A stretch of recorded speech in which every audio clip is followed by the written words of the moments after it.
So I'm gonna go back to the talk of what I said in the beginning about those smaller firms who maybe have had a couple racks in a closet, and now they're realizing that that just isn't suitable anymore. So what are the things that they should think about, and at what point does it make sense for those firms to essentially upgrade themselves to a proper facility? I mean, that's obviously when you start off small, that makes a lot of sense and you put stuff in there. And then as soon as you make a decision that either you need to expand how much technology you have, or you need to expand how much staff you have, you realize you have a real problem because you now need to move both your office and your data center at the same time.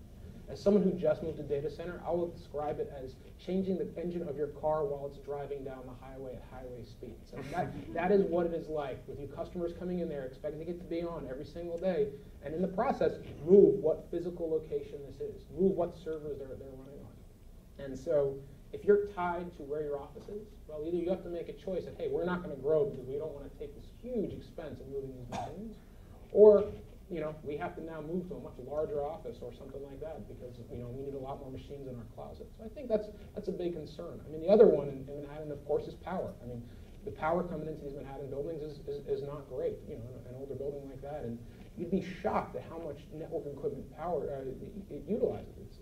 It's crazy. I mean, those things are they're hot.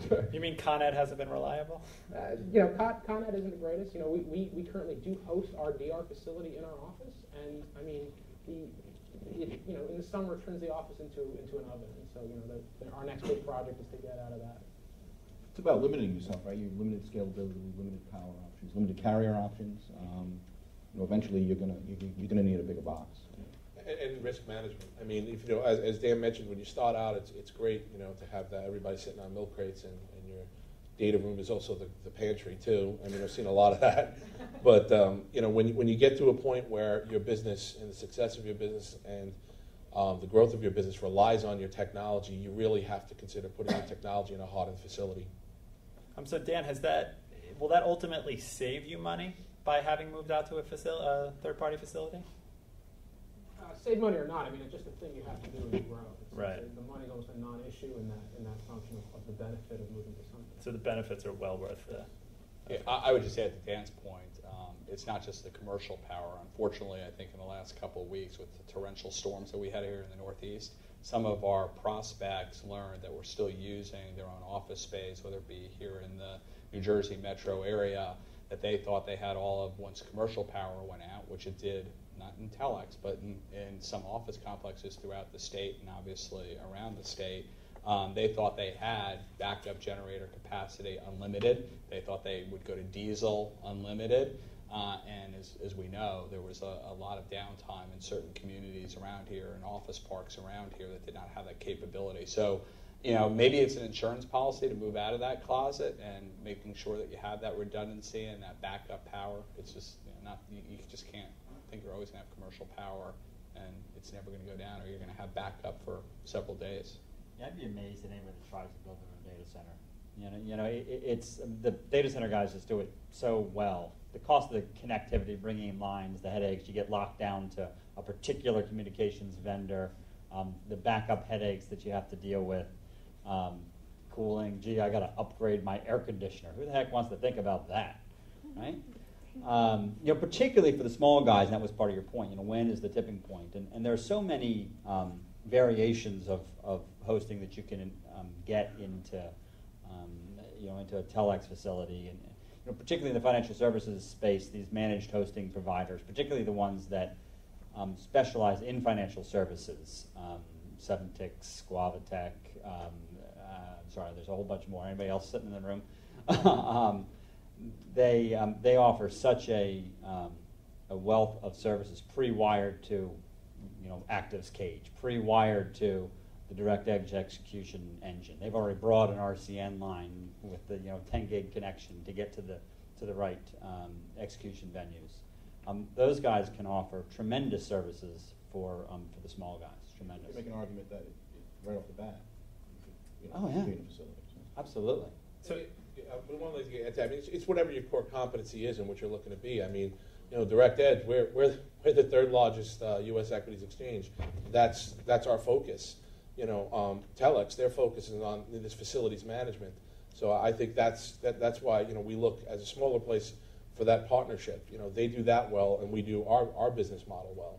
I mean, that's one of the things you have to consider, because then you're taking on all of that responsibility, as Sean mentioned, upgrading your air conditioning, and I don't know, having to get permits from the city to drill in the street to, I don't know, fiber line in.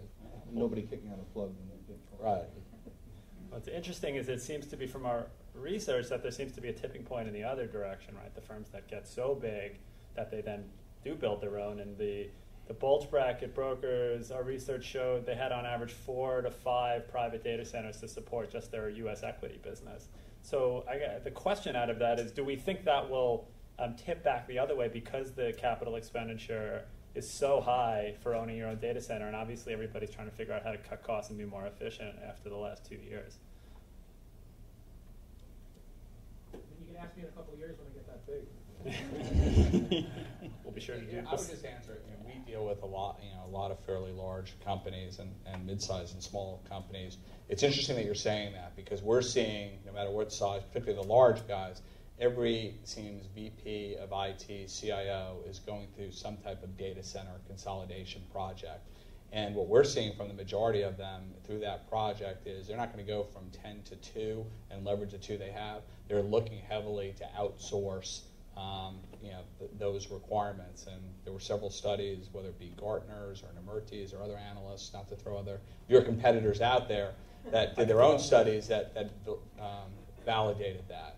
So, I think what they're finding is better use, to Steve's point, better use of their capital to run the core business that they know how to run, and leveraging outsourced providers for data centers. That doesn't mean they're not going to have 1 or 2 of their own data centers for their own critical applications that they want to have, and we say that's great, but then leverage the outsourced providers with Telex, interconnect the 2 facilities, and you have really the benefits of both. Well, you raise great points. It's a lot of right-sizing.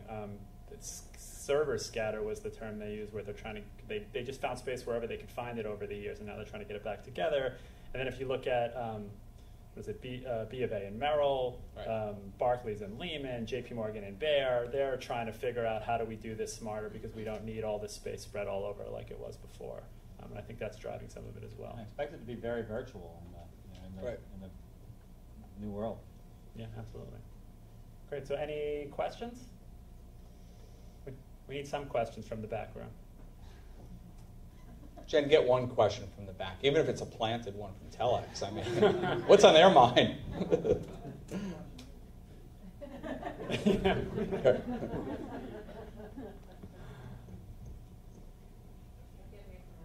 Okay. Any other questions? I mean, we've hit on all the major points we'd hoped to touch. Is there anything else from the panel that we'd like to get into? How about security?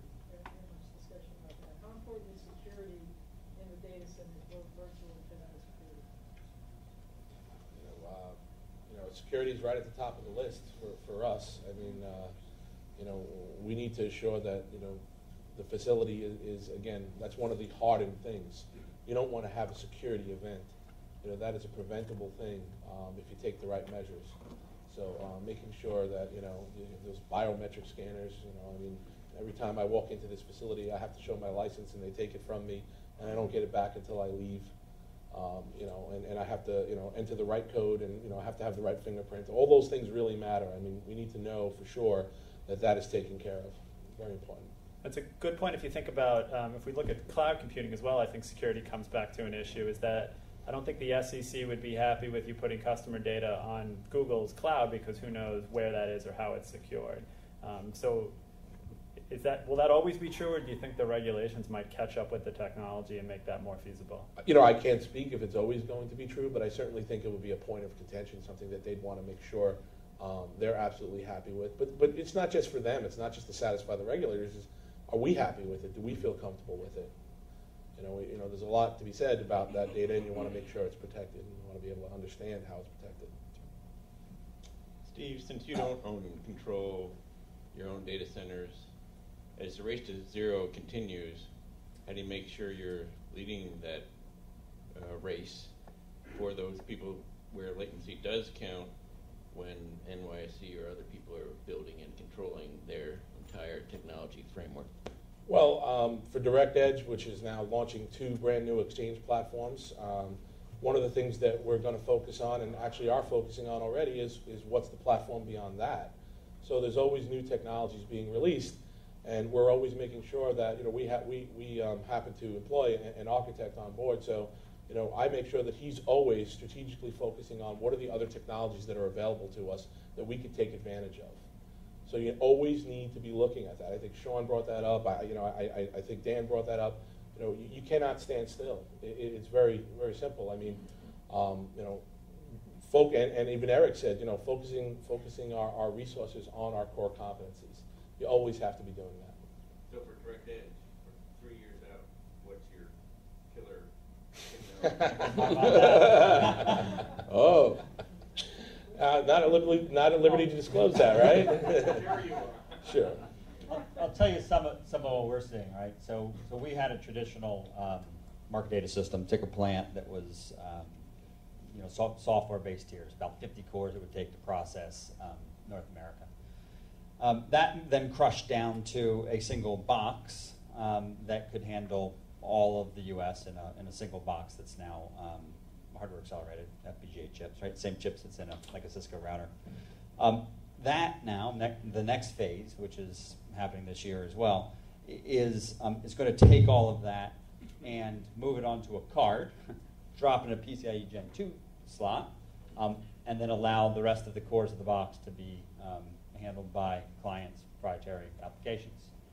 I've got an exchange potentially interested in helping facilitate that, providing boxes themselves with cards in them already. Maybe even with the card with their matching engine or something in it. Right, very, very tight. What's that? What's the name of those cards? What's the nomenclature? I mean, it's a card that Active built. Right, that the cards that we're. Is that what you're asking? What do you So we call it the Active MPU or Active Feed MPU. Yeah, MPU,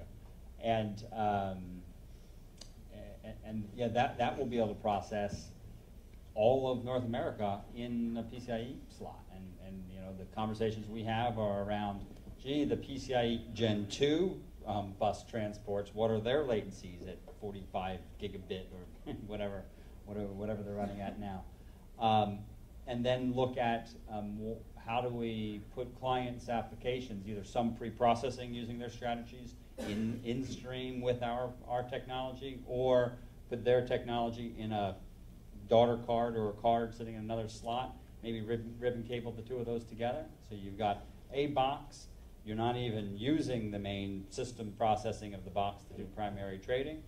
That's kind of just babysitting and housekeeping. Mainstream comes into a box, gets processed by our chip, ribbon cables over to their chip where it gets processed, and then back out the other side. And by the way, they don't even hit standard NIC ports either. We're building on-board NICs as well. So that's where this is getting to. So actually one thing we haven't touched on is we're talking about latency. People are paying big bucks to shave microseconds, which, as I pointed out ad nauseum, is a ridiculously small amount of time. How do you measure and be sure that you're getting the low latencies that you're expecting? Right? Yeah, the whole industry around monitoring.